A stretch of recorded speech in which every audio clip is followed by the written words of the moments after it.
हम सौरभ कर्ण अपने सौकियों के प्रणाम करै छी और आइ एकटा आषाढ़ मास के गीत सुनाबै छी। एहि गीतक रचनाकार आदरणीय श्री मणिकांत झा जी छथिन। बहुत बहुत आभार उनका, धन्यवाद। आषाढ़ है सखी मेघकारी, पूरी बाबा बेग पिया मिलन लेल मान व्याकुल, उठिने रहल डेग।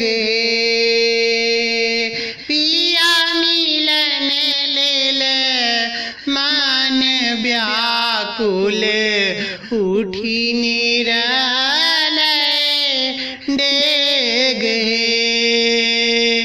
बिजुरी छिटकर खूब गरजे, बूंद मूसला धार रस्ता पैरा पानी लागल, होयब कौन विधि पार।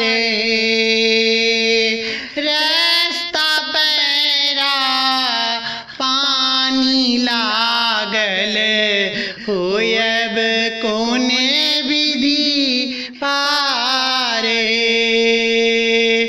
पैरन उजर आंगन पीछर, भरहल बड़ डार।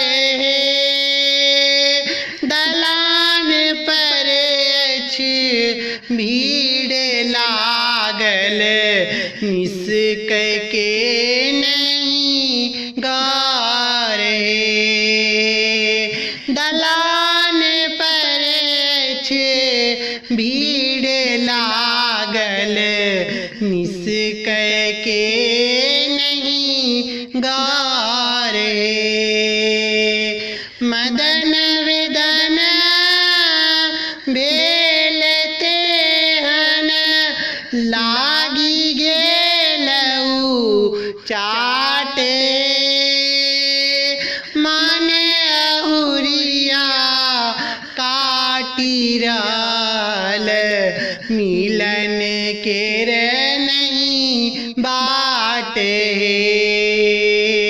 मन अहुरिया काटी रहल, मिलन केर नहीं बाटे।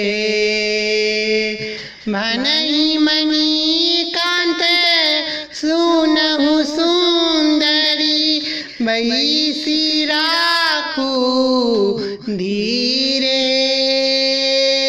पिया से हो छठी मार्ग निकलल, मिटत शीघ्र ही पीड़ हो।